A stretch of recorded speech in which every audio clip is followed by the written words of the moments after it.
listening to the ScoopSlammed podcast.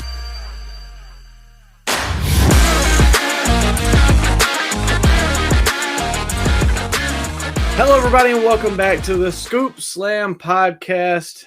Been too long, but we're scooping, we're slamming, we're summer, and we're slamming. We got SummerSlam to talk about, huge pay-per-view, the biggest event of the summer, and maybe all in, depending on what type of tea you prefer. But on the other end of the call, as always, he's excited to be back. He's been chomping at the bit to talk about some AEW, but mainly some WWE. As always, the historian of the ScoopSlammed podcast, Ryan, what's going on? Yo, Micah, it's been too long. We're back at it. No internet issues, no problems. We're about to scoop, slam, SummerSlam. Let's get into it, man. That's right. It's been a journey to get the podcast rolling again, between internet issues and family issues and NCAA 25 releasing. Well, let's not lie to the viewers or listeners. We would be remiss if we didn't mention the release of the best sports game in the last 5 years. Yes, of course. I think I totaled 90 hours the other day.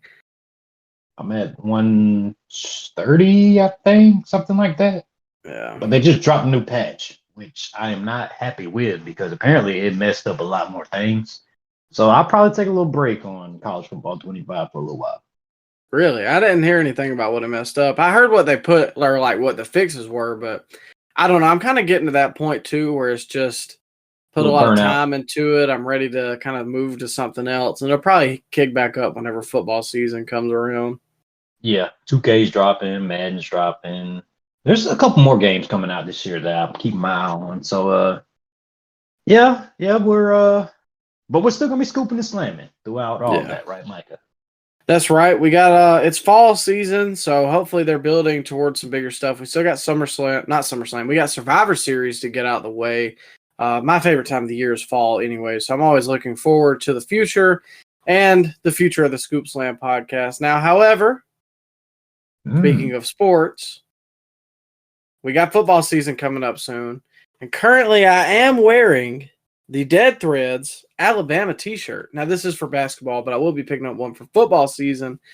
Make sure if you like any kind of sports, there's lots of seasons either going on or about to start. The NBA season is going to start soon. College football starts soon. NFL starts soon. I believe the NHL comes back around soon, and MLB is fixing to heat up for the playoffs. So before reading that, make sure you get your Dead Threads. Link in the bio of this episode will be in the link tree. Use that link right there. You get 15% off. Whenever you go to checkout after you've gotten all your merch, put in code ScoopSlam, get you an extra 10% off of that purchase. So right there, you've saved 15 on top of 10. And now you're looking good and you're saving more money to go, get you some popcorn, get you some Nathan's hot dogs, whatever you fancy at a game. But like I said, make sure, link in the bio, in the link tree, Dead Threads for all of your favorite sports teams and sports needs. However, right now we're talking about the greatest sport, professional wrestling, and last weekend WWE hosted SummerSlam from Cleveland, Ohio. Cleveland, this is for you. Yes, sir. The land. And the land has not seen championships in many years since LeBron left. However, SummerSlam brought all of the championships, with every match being for a title except for the Punk match. We started off with arguably the hottest feud on Raw next to the Punk-Drew feud, Liv Morgan versus Rhea Ripley for the Women's World Championship, with Dominic Mysterio in Rhea's corner. Personally, I know we've dogged Liv in the past. I have really been more interested in Liv since this whole Dom thing has kicked off. I thought it's added more to her personality. So I've been very invested in this feud. Don't take that out of context. There's not more there than I mean, but it's really heated up. I thought they've both done a good job. I didn't think Rhea was going to be back this soon, but really the story of SummerSlam to me was the implosion of the Judgment Day, and it started right here in the first match. We did eventually see Liv come out on top after Dom cheated Rhea and slid the chair in the ring. Liv hit the Oblivion on it while he distracted the ref. At the end, we get the kiss, the big reveal. They've been plotting all along. So, Ryan, Liv and Rhea, what you got? Well, are you interested in Liv the performer, like in ring, or are you just invested in the gimmick and the storyline? More of the storyline. The in ring okay. work is still Codebreaker Merchant. Yeah, she hits a lot of those. I don't think she hit many in this match, but she still has quite a few in her arsenal. Did Dom pull off the very rare heel turn for a heel? How many times have we seen that? I think he did. I can't remember the last one we've seen. I can remember. It was Roman. Remember he turned heel while he was heel against Sami Zayn? That is true. Yeah. Yeah. I thought you were talking about the Hell in a Cell with Jimmy and Jay. No. I mean, well, I guess, yeah, probably. No, there was no fans. He really wasn't. He wasn't babyface going into the match, or he wasn't really getting cheers because there was no fans. So I think it was the Roman Sammy Royal Rumble angle where Roman was kind of getting cheers going into the event. Everybody was liking the bloodline, and then he turned heel by hitting Sami Zayn with a chair, or Sami got super kicked by the Usos, or I forget what happened. But still, Dom pulled off something rare that hasn't been seen often. Micah, he had nuclear heat going into the match, and now he's even more heated up by turning heel on Rhea. Yeah, I think the future is very bright for Dom. I mean, I know we've been saying that for a while. His in-ring work isn't crazy, but there's too many instances in WWE where you can get by with subpar ring work just because of your character. And if people want to hate you, they will. And Dom just has that smug prick look. And now, from the outside looking in, he's had Rhea Ripley and he's had Liv Morgan. Every guy can be envious of that guy right there. So I thought this was expertly done. And at first I didn't know if it was going to be made official, like he officially turned on Rhea. But once the kiss was planted, the place just erupted with boos. But remember, it was a discussion that Hook and Dom, who was the best newcomer. Remember that was a discussion? That's laughable now looking back at it. Yeah, because one guy is, the third guy in a group of a comedy guy and two shooters.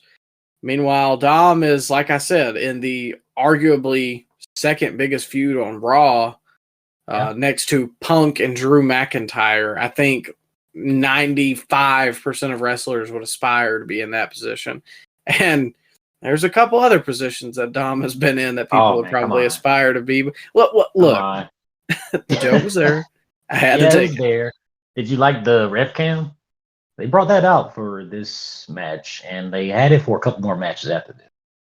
I thought it was interesting. I don't think it worked as well as they thought it was going to, because I know Seth had issues with it later, but yeah, I think it's a cool angle. It adds a little bit of realism. That would be cool in the UFC too. They had that in WCW, I believe. They have the ref cam. The refs were wearing helmets. Do you remember seeing clips of that? I don't think I've ever seen that before. Nuh-uh. Yeah, I remember WCW had that, and it was when they were taping shows at Universal Studios. But so they were pulling out some weird stuff back then. But yeah, it was an interesting concept. They've been taking a lot of risks since that new director has taken Kevin Dunn's place. What's his name? Lee Fitting. He's done a lot of good stuff. I don't know if this will stick around, but it was a cool little thing for the night. Yeah. But Micah, did Rhea fall into dumb babyface syndrome? Why was she trying to use the chair there? Did she not know the ref was staring right at her? Well, sometimes you just give them some leeway that she has done so much hateful or malicious to her that sometimes they just would rather take a chair and they forget about the point. But I get what you're saying. Is that not a DQ when you bring a chair in the ring? Not when you bring it in the ring, just only if it makes contact. Shouldn't the referee be trying to rip the chair away, though? Did we not? I do agree with that, or he should at least step in the way. Yeah. Yeah, what was that? I don't like, to me, if I would have set that up, I would have had him be like in the way, and then when she goes to like cock the chair back, he moves, and then Dom grabs it. But I just don't, and AEW does the same thing, but I don't know. There's a weird, like, referees aren't nearly as strict as they used to be, but it's a weird, like, continuity whenever you go and watch a match back then compared to now. Yeah. And when was he on Liv's side? Like, did this happen during the show, during the match? Was this a ruse from the start? Well, what do you think is going on here? I think it was a ruse from the start. I think they have planted seeds, especially with like Finn doing that on Raw, where he kind of confirmed that Liv is now a part of the Judgment Day. I think it's been a thing building, and Finn and them kind of gravitated more towards her. So did Dom, but they were pulling Damian and Rhea in because I saw something on Twitter that completely jogged my memory to this. Do you remember who Rhea and Damian initially attacked to join the Judgment Day? Was it Ray and Dom? It was Finn and Liv. Wow. No, I do not remember that at all. No. Jeez. Many moons ago. But yeah, that's some long-term storytelling. I saw that on Twitter. So it kind of makes sense. I think Dom and her have been like doing this to sucker Rhea in. But I don't know. I didn't really get like sad or anything about the Judgment Day breaking up. But dudes, them TikTok editors work overtime. And they made the Judgment Day like with this rosy picture that it's been great the entire time. And like people online have been saying that they were a great faction. I think the rose-colored glasses are on for that one. Already? Jesus. Nostalgia's kicking in already, huh? Well, not sick of Judgment Day in KO and Sammy every week. I feel like that happened a lot throughout, was it last summer or was it the summer before? I don't know. They've been together for years now. It was last summer because I remember when Punk was coming in, everybody was making the jokes about him like he's going to turn around and this will be what he hears on Monday. It would be the Judgment Day music. Like, they were a good faction, but like they're not a great faction. They needed, because it was getting real stale. And now the new look Judgment Day is something. I don't know if it'll go down as an all-time great faction, but it will be what keeps Rhea and Damian occupied until WrestleMania. Yeah, I think that's where they're gonna go with this because I mean, I don't know. I don't see them switching the title at Survivor Series. No, not at all. Do we see a Dom versus Rhea Hell in a Cell match at Bad Blood? We see that. A Dom versus Rhea Hell in a Cell match? Why not? We saw Rhea versus Akira Tozawa. Hey, bro, you know what they said. That's Dom and Rhea. Come on now. I think it would be believable because I mean she's just exactly. She is. Bro, you can't tell me if we bought tickets to Bad Blood in Atlanta, you wouldn't be satisfied with that Hell in a Cell match. If it was the only Hell in a Cell match, maybe not. But if it was on the card, I think I would be morbidly curious just to see what happens. Can you imagine that? That'd be great. I mean, I'm speaking it into existence. I would enjoy it. Let's go. People saying Liv versus Rhea and Hell in a Cell. Nah, I'm good. I don't want to see that. But Rhea and Dom? All right. I don't hate it. Could be interesting. They listen. Oh yeah, they listen. Hunter's he's subscribed, I'm sure. Yeah. Now, only if he would just give us a little payment, a little kickback. Yeah, that'd be nice. But we move on. The next match, unless you had anything else to add. Nah, Pat went on a little rant at the end there. I mean, just dropping the S-bomb like that. PG era officially over. I don't know. It did kind of crack me up to hear Cole call him that, though. A lot of S-bombs that night. Yeah, it's you can definitely tell there's a shift, and I'm all right with it. Especially when across the street, AEW kind of has less restrictions on what they can or can't do. I see why, and especially, I mean, they own the UFC, so there's more allowed there too. But the next match was for the WWE Intercontinental Championship. This was Braun Breaker versus Sami Zayn, and it went a total of 5 minutes and 40 seconds. Dang. I'm not even gonna lie. I don't remember much about this match. I was kind of shocked it was as short as it was. And I mean, Braun got the win that he deserved, I think. I just think it's kind of weird that they had a pretty competitive back and forth match like a month ago, and then Braun just kills him at SummerSlam. Well, he learned all his moves, man. They were reversing a bunch of stuff. Braun hits what do they call it? The Bronkensteiner? I don't know. The Braun. You know that little Frankensteiner he does off the top rope? They call it something differently. I don't know. But he hit that and gave him a spear, and that's all she wrote. I mean, I guess it didn't need to go 20 minutes. Did what it had to do.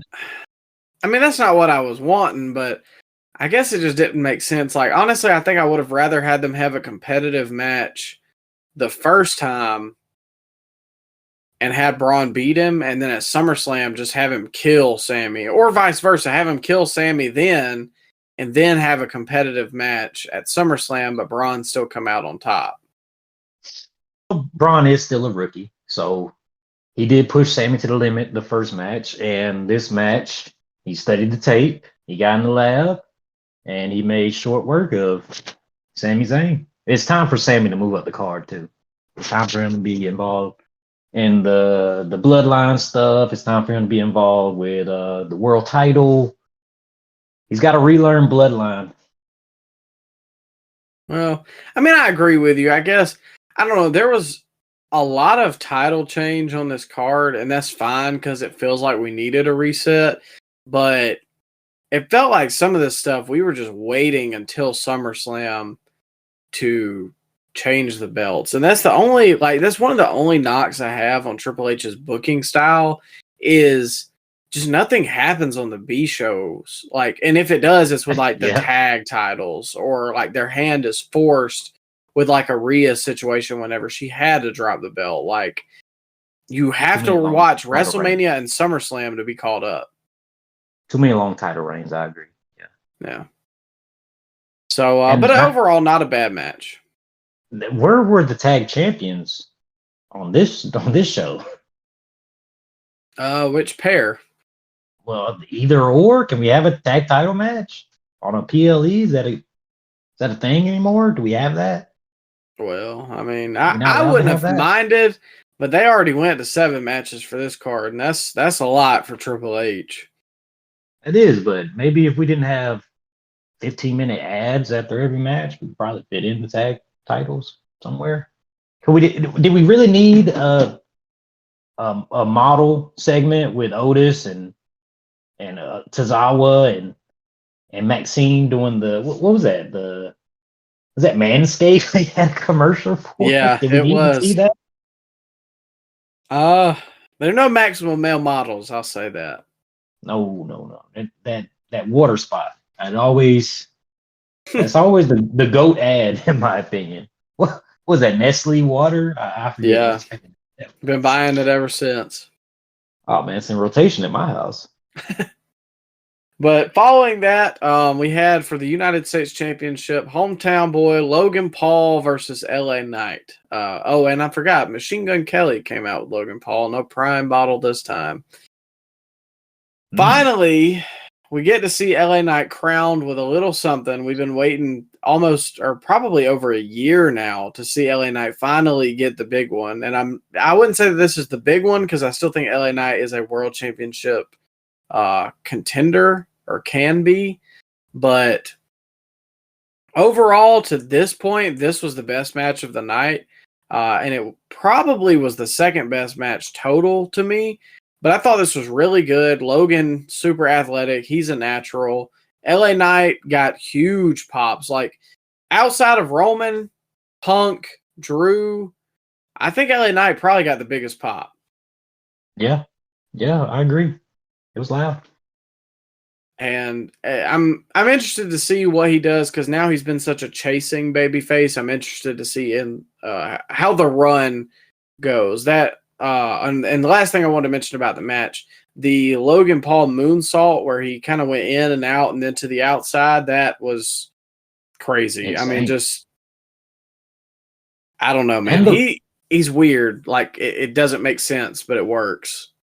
The brain buster spot that LA Knight hit off the top rope. That was. Do you remember seeing that? Where I guess Logan didn't rotate all the way.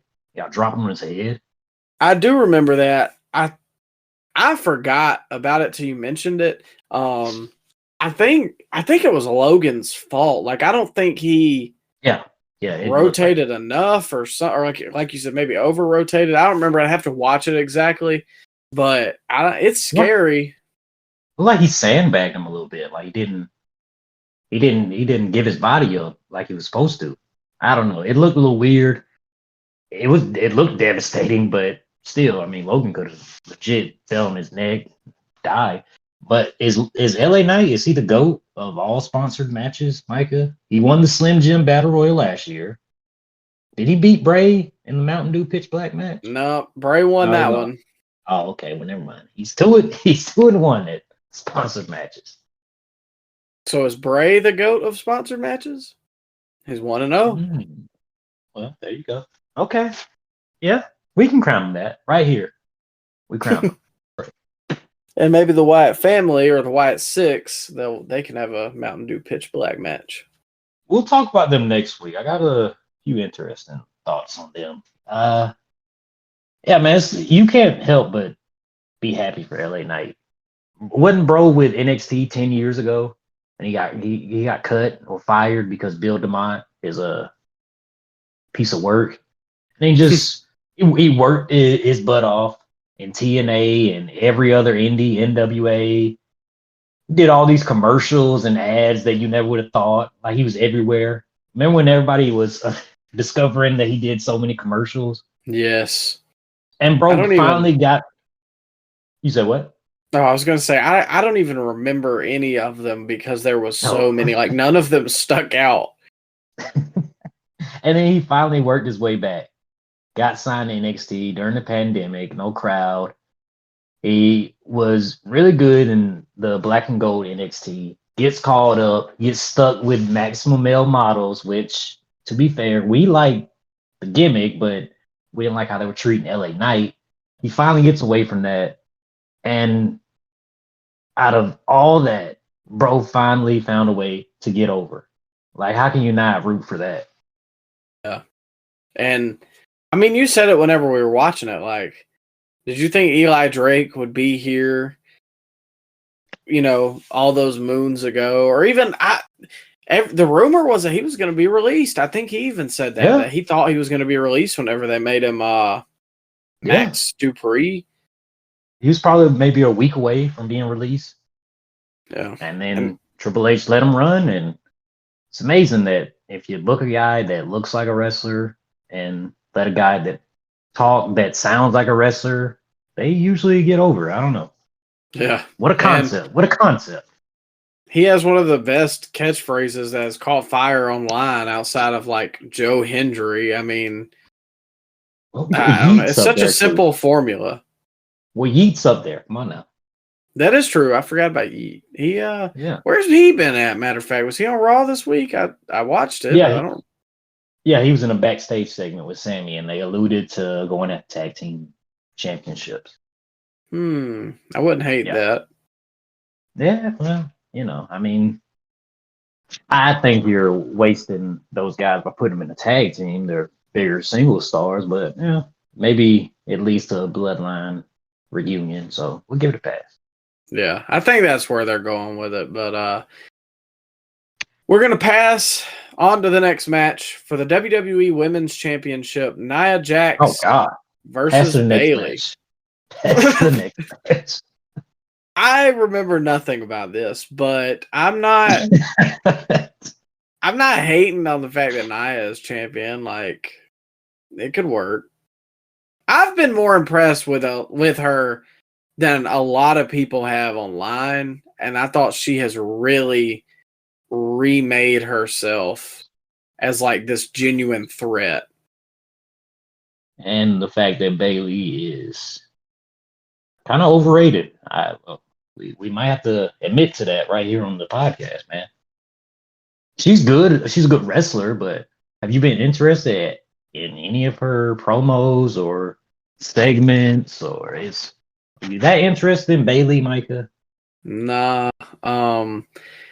I was interested to see where it went from the beginning, like whenever she had that 3-way match with Naomi and Tiffany, but it kind of has felt like, which I mean, SmackDown right now is not very interesting outside of the Bloodline stuff and maybe whatever Cody is doing, but it kind of felt like Bayley's entire reign has just been to get Tiffany Stratton to the main event.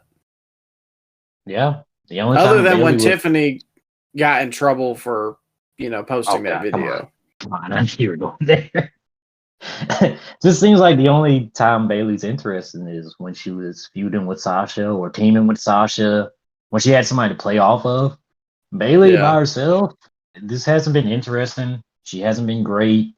And it says a lot that after 4 months, the people that had the IWC that universally hated Nia Jax throughout her entire career was clamoring for Nia Jax to take the title off Bayley. It says a lot about Bayley. Yeah. And I mean, I think we know another reason why Nia is champion. But I don't know, like the run itself, since she's came back, I would say all of 2024 they've really built her up, and I just don't think they've done anything for Bayley. Now, I'm sure I can pretty much predict how this is going to go. This is going to lead to some Tiffany Nia match at WrestleMania, and Tiffany maybe goes babyface, but I don't think Tiffany's ready to be a babyface, but I don't think Nia is either. Did Nia turn babyface after the match? She went and hugged her mother, and she went and hugged Rock's mom. Do any heels go hug elderly women, Micah? Well, I don't know about elderly women, but Drew hugged his wife whenever he beat Damian Priest. Or not Damian Priest, Seth. Seth, yeah. Okay. So this is the modern heel thing, huh? Yeah. You love your family, you just hate everybody else. All right. Well, okay. Yeah, I'll give her a pass. Well, speaking of...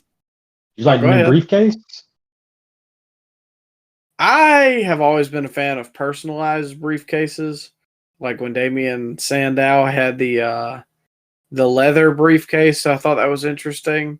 Because the only person that's ever looked good with the like Money in the Bank, like new briefcase, is either Dolph or Seth. Everybody else has just kind of looked out of place with it.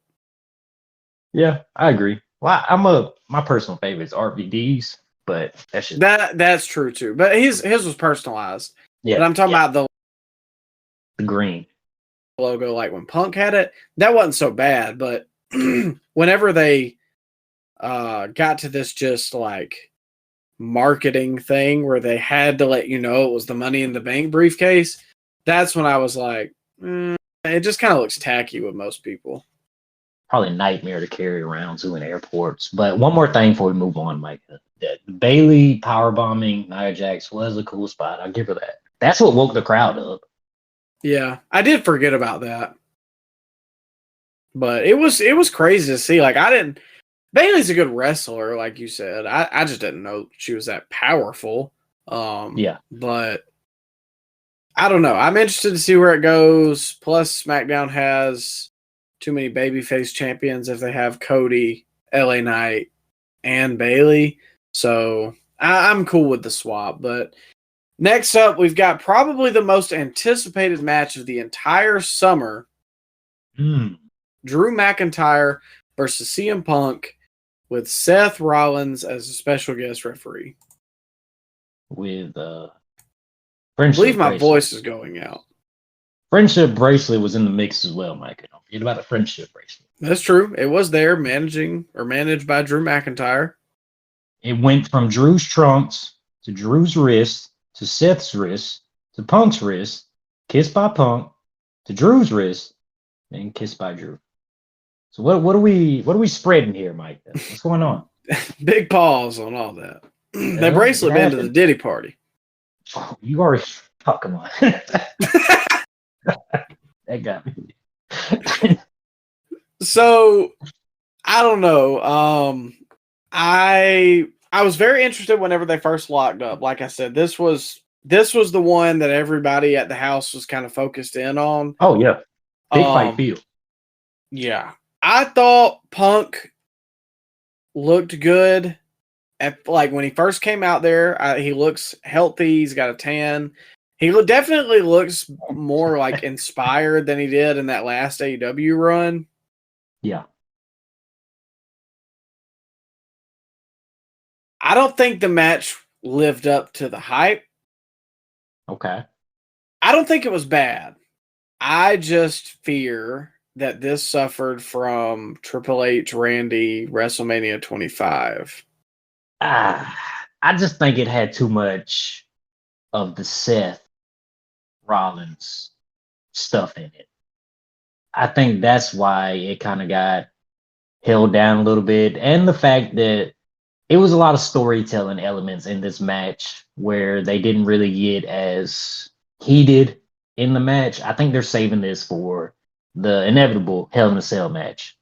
Yeah. When Seth is nowhere to be. Hopefully Seth's not in the building when that match happens. I don't want to see. Or the business.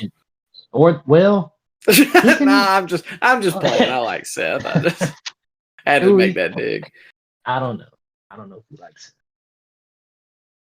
I like Colby Lopez. Okay. I like blonde hair streak Seth back in 2013, 2014. Yeah. I like the Architect. Yeah. Why? What is he building? What is he an architect of? Was that because he built the Shield? Yeah, I guess. Okay. All right. Okay. Then he got his license in architecture. I don't know. How does that work? He's got a government job because apparently he's still building. Okay. All right. But he needs to build a different gimmick. Yeah. I mean, I get what you're saying. I don't know. Like the bracelet thing on the crux of it is kind of goofy, I guess. Wow, come on. But then again, I'm just trying to speak to the people that maybe don't get it. I was fine with it because it's a sentimental thing. I mean, it's just to me, if somebody gave you a necklace or something and say, for instance, your dad gave you a necklace, your dad died. Well, that necklace is sentimental to you. So I can understand why that was the point of this. I think there was a lot of it. Punk said it in his promos that it's not about the bracelet, it's about the intent. Yeah. So, the people that's saying, "Oh, they're fighting over a bracelet," come on, man. Just watch the show, watch the product. But I do agree with you. There was a lot of the storytelling, Seth kind of in the middle of it. Now it was very cathartic to see Punk hit him with a GTS. Oh man, that was the best moment of the night by far. Yeah. Whoa. We got something. Okay. One up. It was definitely one up. And Seth did sell it. He sold it like $1 million. Oh yeah. Sabu pants on. But I did think it was a good match. I guess this feud has basically been building for about 4 months, and whenever you finally see those guys lock up, you want it to be like an MJF Punk situation which I mean, they had a match before, but you want to see them tear each other to pieces, and I just don't know that was accomplished, though. It did kind of lend itself to like the MJF Punk thing, because remember, MJF screwed Punk and beat him, so then it made you want to see that more. I think that's where they're going. It was fine. It just, to me, was not exactly what I wanted. Yeah, I can see that. And it is still white hot. So this is not the only match we're going to get. Yeah. I think we still see a triple threat match. Well, you know what? After what they did on Monday, I don't think we see a triple threat match. I do think we see an eventual CM Punk versus Seth Rollins match down. Yeah. But I can see CM Punk, Drew getting at least 2 more matches out of this. So the first one, we'll give it a pass. CM Punk hasn't wrestled at all in 8 months. He's wrestled. It was a year. Other than the Royal Rumble, but his last singles match was Joe in August. So that was a year. So he's wrestled. Well, no, he wrestled Dom on a house show. He's wrestled 2 matches in 1 year. So, he's not the CM Punk of 2011, no. But the people that had doubts that he was going to fall apart when he gets in the ring and Drew was going to injure him again, that can be put to rest. CM Punk still has it. He just needs to get back into ring shape, which will come in time. And as far as the match goes, it was fine. It was there. It played a bigger part in the story going forward, which I'm still excited about. They did a lot on Monday to help that story. So yeah, I'm still interested to see where they're going from here. And hopefully we get to see that Hell in a Cell match in October. Yeah, I do think that's where they're going. I feel like they'll segue from Punk and Drew to Punk and Seth, and maybe Drew goes into the world title picture. But, I'm not 100% sure. Or maybe they're pulling the plug from Seth because they kind of saw the reaction that a lot of people had that, hey, the match was all right, but Seth kind of got in the way of what was a blood feud. I mean, even Dave Meltzer said that. So, oh God, quoting him. Well, I'm just saying, for him to say that somebody's being goofy in the middle of something takes some real serious goofiness, considering everything on Wednesday night is goofy in all of the feuds right now. So, well, it can be goofy, but it has to have 15 finishers and 35 kickouts in the match. That would be a good match to Dave Meltzer. Yeah. I don't know if this was up his alley. Poor Jacob Fatu is probably the strongest wrestler ever, considering he didn't have to have a shotgun to beat Johnny Gargano. But well, that wasn't NXT Gargano. He would have kicked out of that. This is a time skip Gargano where he's washed. He's not as good as he used to be. His multiverse Gargano. Yeah, multiverse Gargano. He's been in the void with a Gambit down there. But we'll move on. For the World Heavyweight Championship, we had Gunther versus Damian Priest in what was my best match of the night, which is kind of crazy to say because Priest has put on some stinkers since he got the belt.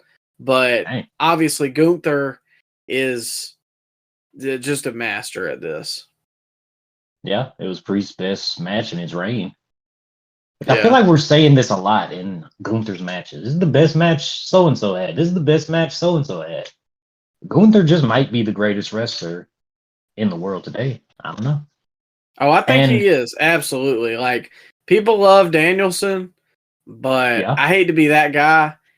Danielson's matches to me feel very repetitive. Like, I feel like if you've seen one Danielson match in the past 6 months, outside of like the Ospreay match, it's pretty much the same thing. Whereas Gunther is everything he does is clean. Everything he does is fresh. Like the one mistake I remember him having, and they addressed it on Monday, is the Randy thing, which isn't even 100% on him. So I don't know. Gunther to me is the best wrestler in ring in the world right now. Real quick, gun to your head, Will Ospreay, Gunther, who's the best? Oh, Gunther. Gunther. Oh, okay. I thought you were going to go with Ospreay. No, sorry.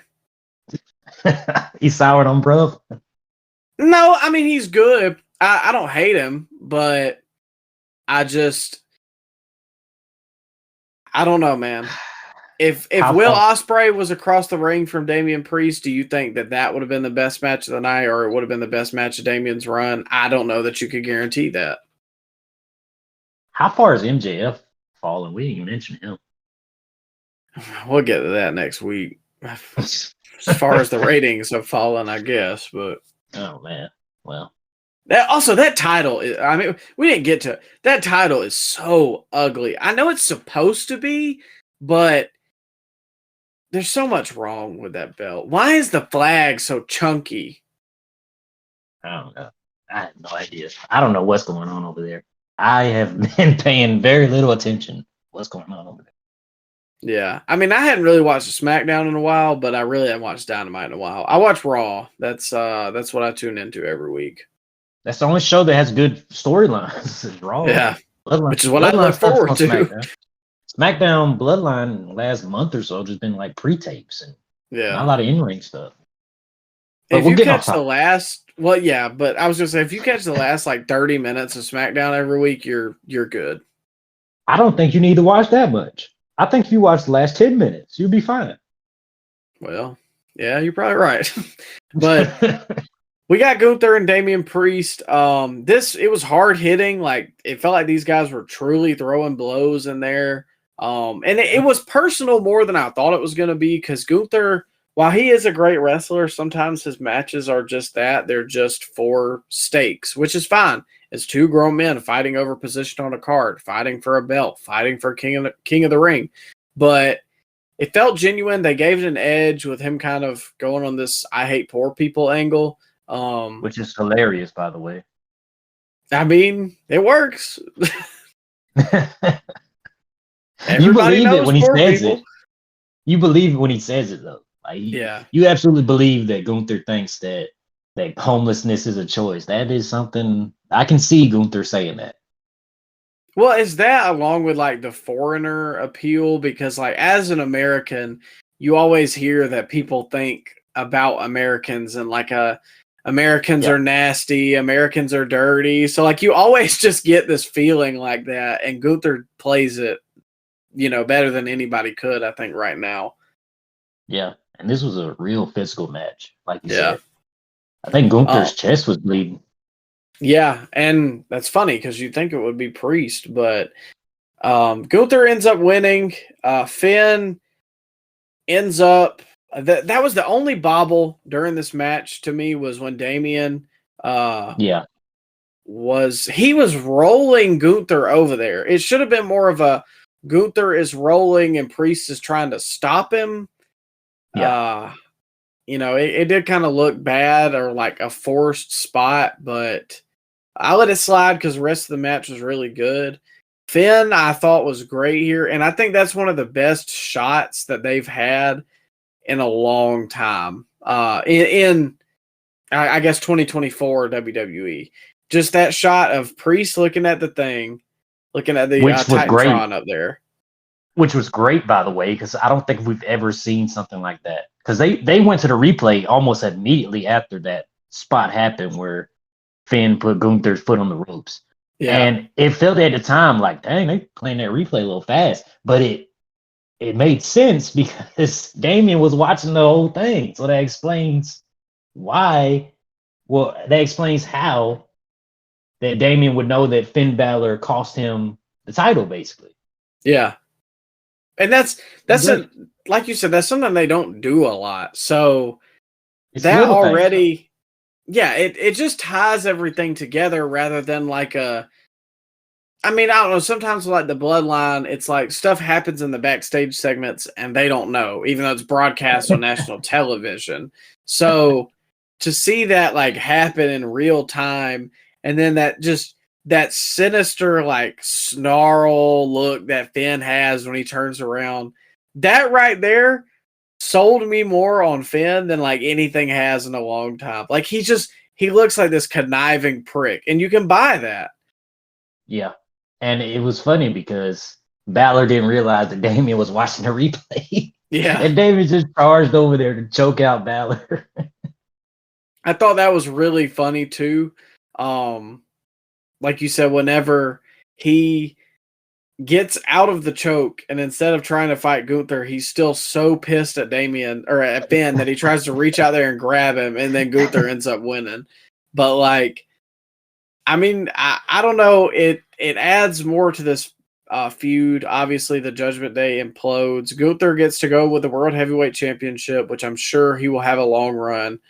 Damien, thank you for coming. The run was not great, but I'm hoping that maybe this Judgment Day feud can kind of reheat him up. I don't think he's cold, but I think people just don't want to see him there yet. Does that make sense? It does, but this whole breakup angle is helping him a lot. The segment, I don't know if you watched Raw a bit. I caught most of it. Okay, well, the segment with Priest and Rhea, where they got the biggest reaction of the night, was massive and a very complete 180 from the reactions Priest was getting as world champion just not even a month ago. So whatever they did over this last month of booking Priest, how they did, it worked with turning him babyface. Yeah. And that really, I think, speaks to the booking of Triple H. Like, I mean, in what world does a guy lose the championship and come out better for it? Yeah, I agree. And you can say the same thing about what happened with Gunther. Lost the title to Sammy at WrestleMania. And all the nerds were saying, oh, Gunther's buried. He got beat by Sami Zayn, and now he's world champion. So shut up. Yep. Watch the product, man. Let it play out. Jeez. And Sammy is still over as all get out, too. It did nothing but really heat both of them up. Because you finally saw Sammy get his crowning moment. Now he has passed the torch, in a sense, to Braun Breaker. And Sammy is going to cool for a little bit. And then he's going to be in the hottest angle with the Bloodline. Meanwhile, Gunther is the champion of Raw. So, I don't know, man. Like, there's a lot kind of going around, obviously, with, like, the Bobby Lashley MVP stuff about maybe how Triple H treats talent. And I'm not going to get into all that because I do think they've wasted Bobby Lashley. But you can't deny that Triple H is a very good booker, and right now the absolute like 3-lap lead that he has for Booker of the Year. Yeah, and they are going with, I'm not gonna say young talent, but less established talent. They seem to be building around at this time. Bobby Lashley was popular, yes, but Bobby Lashley was also popular in like 2007, 2008. Let's give some guys that hasn't had a lot of shine, give them some more shine. Yeah, at some point, you just don't have room for Bobby Lashley or a guy like Edge or a guy like Sheamus. I mean, they're, main event talent still, but you really don't want to book them as the feature act at this point. You know what I'm saying, Micah? Yeah. Well, too, you got to think, like, hypothetically let's take the Ruthless Aggression era. You had the Edges and the Triple H, which Triple H was like the guy that had been there for a while, but like Stone Cold and Rock were gone. Taker kind of went to mid-card for a little bit there until like, 2006-07 era. But it was all about building up like the Cenas, the Batistas, the Randy Orton.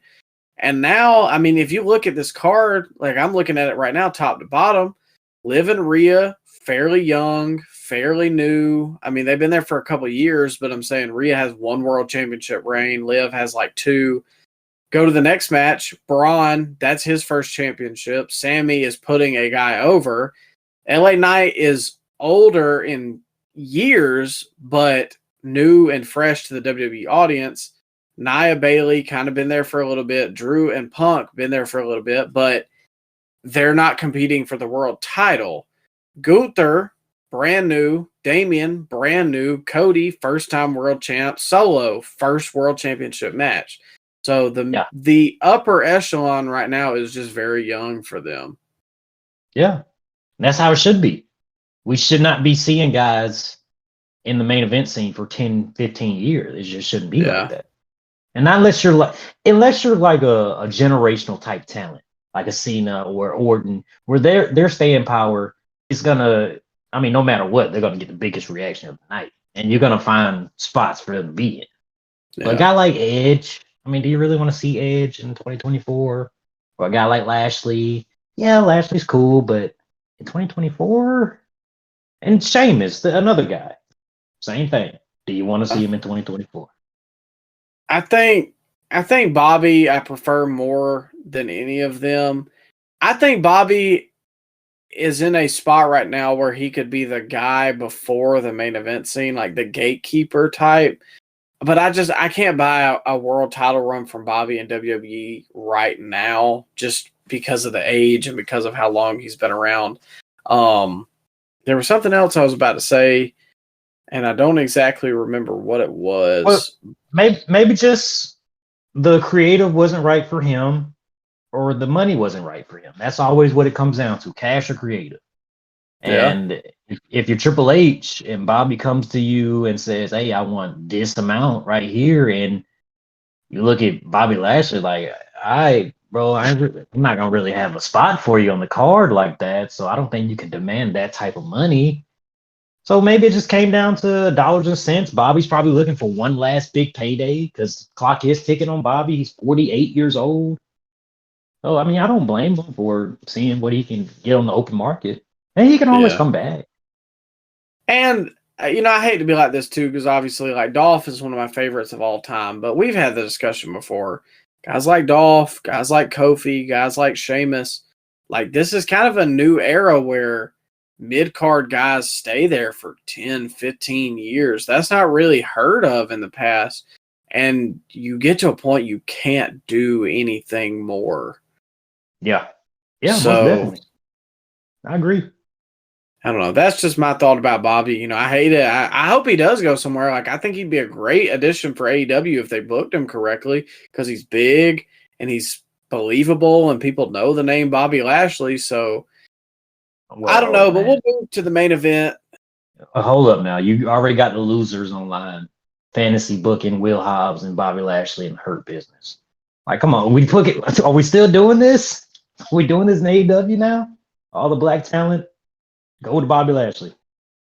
Well, I think both companies are, what's the word I'm looking for?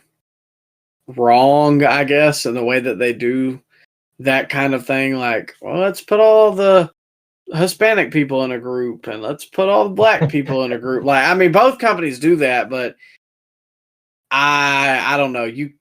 I know Swerve is the world champion, but outside of that, you can't. What'd you say? I said he's going in the Hurt Business. You didn't know? Oh my God.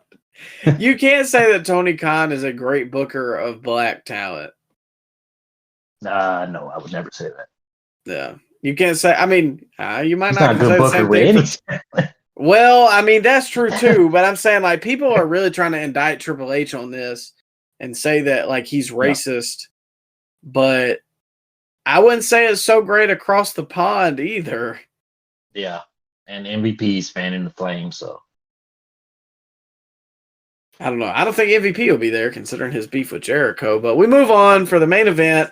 Undisputed WWE Championship, Bloodline Rules. This went 30 minutes. Cody Rhodes versus Solo Sikoa. Yeah, it did. 29-10. My God, is that counting the 10-minute Cody entrance? No, that's from bell to bell. Had to get his dog in, brother. What did he bring the dog out for? He didn't even bring the dog to the ring. I don't know. He said online it was Pharaoh's last work trip. But why was Pharaoh outside the van? Well, protection. Handing them off. He just handed them off. Protection. Come on. He just handed them off to a random guy too. Then we got Arn Anderson in the back. Yeah, why did he come out? I'm still kind of confused about what Arn said, that like he has help on the way or whatever. Why were they not at the show to begin with? Yeah. Did they not get tickets, or was it travel issues? Did they ride in separate cars because they arrived separately? Like the entrances were spaced out. Was he talking about Randy and KO? Or was he talking about Roman? I assumed it was all of them. They all traveled separately. And we're all late, apparently. And Randy had his gear on, so Did Randy just drive in the car with his gear on? He just drives there, He's drives around basically in underwear and a t-shirt. You know, out of everybody, I can see Randy doing that. So I guess it checks out. Yeah, I mean, you got me there, I guess. But I don't know. This match really was not anything to write home about. No, a lot of punches and kicks, a lot of Yeah. stalling, a lot of people looking towards the backstage area waiting on a run-in. And that's where I think it got hurt. Because people didn't believe Solo was going to beat Cody, and people were waiting on the run-ins. Yeah, I mean, that's what it boils down to. And I don't think people really like Solo, and he's not necessarily a in-ring general. So I think he had a better match. I think he had a better match than the main event they had last year, Bloodline Rules. Oh, yeah. Yeah, I agree with you there. But I don't think, like, when you think about Solo Sikoa and Cody Rhodes on paper, it pretty much was what it exactly was. Like, it kind of felt like it was phoned in, and then you were just waiting for Roman or The Rock to come out. And it felt like the first 15 or 20 minutes or so, they just forgot it was Bloodline Rules because nothing happened until Cody went in and got steel steps. Yeah. And why didn't the Bloodline just come out with Solo? What's going on there? Well, they have to stay in the back so they get their big run-in moment so that then everybody can pop.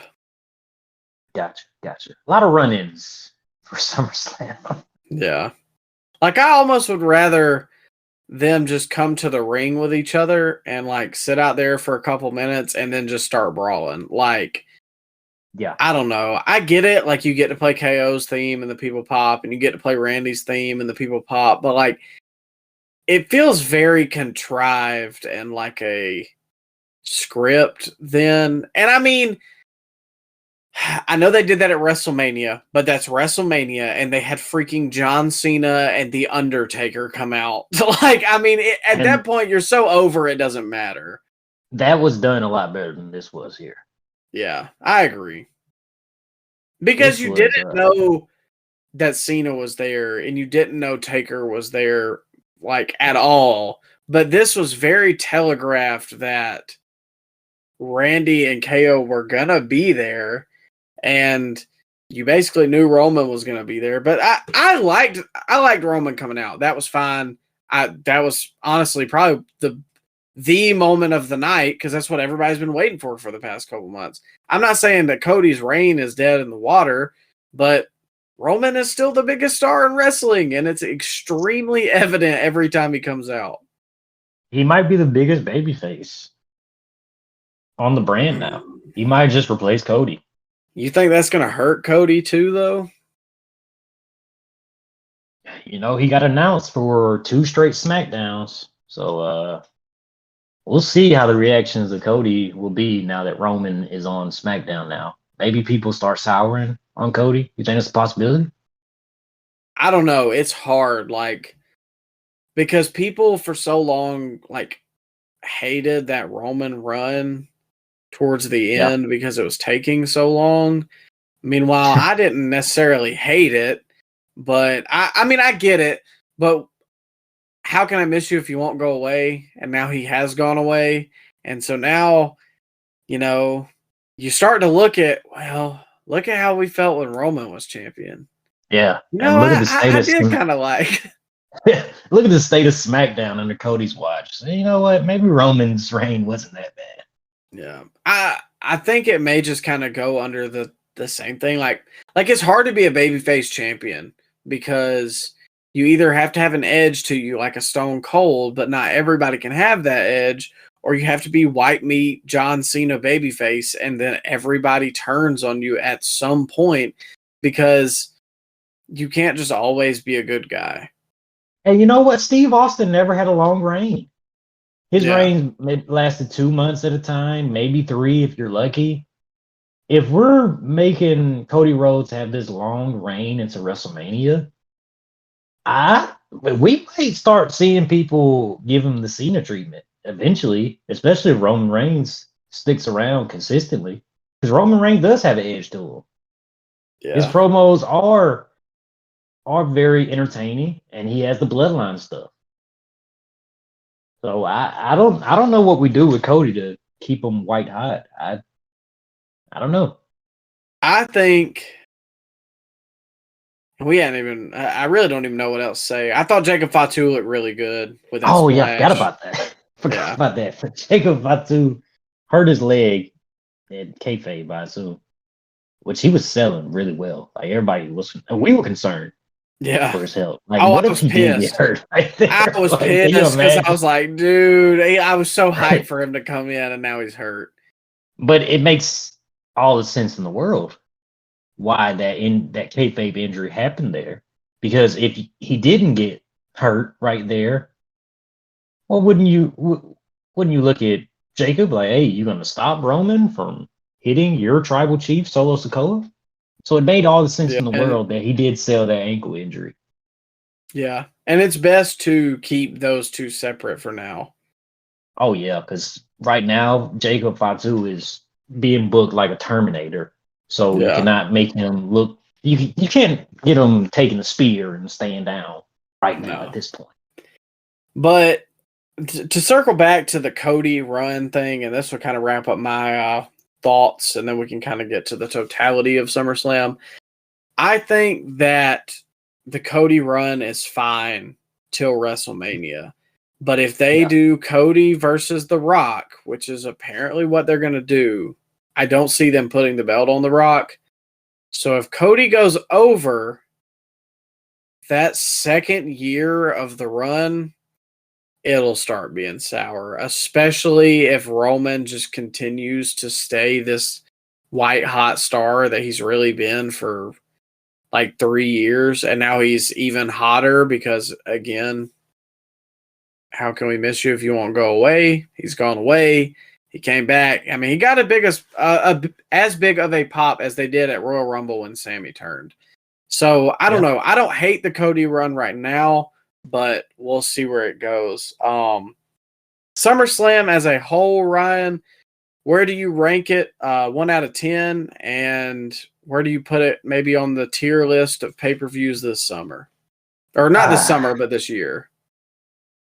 I enjoyed SummerSlam all in all. There was a couple matches that were there, but a lot of good storytelling in this PLE. So I'll give it a 7.3 overall. There's not a lot of matches that I would probably go back and watch, like an all-time great match on this card, but it did what it was supposed to do. It made a bunch of money.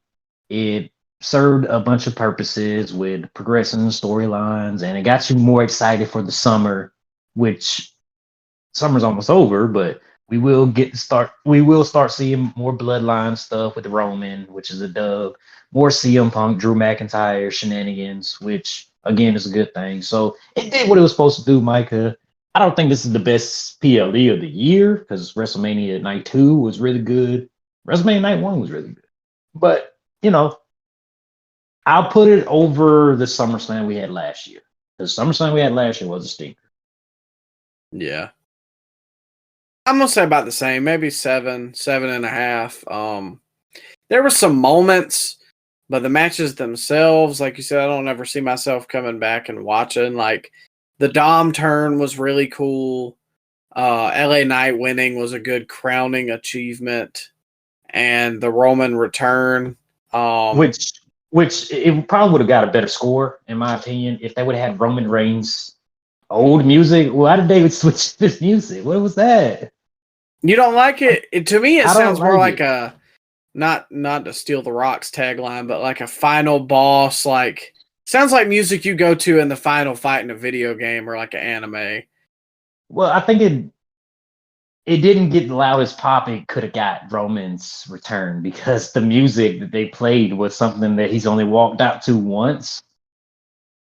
Yeah.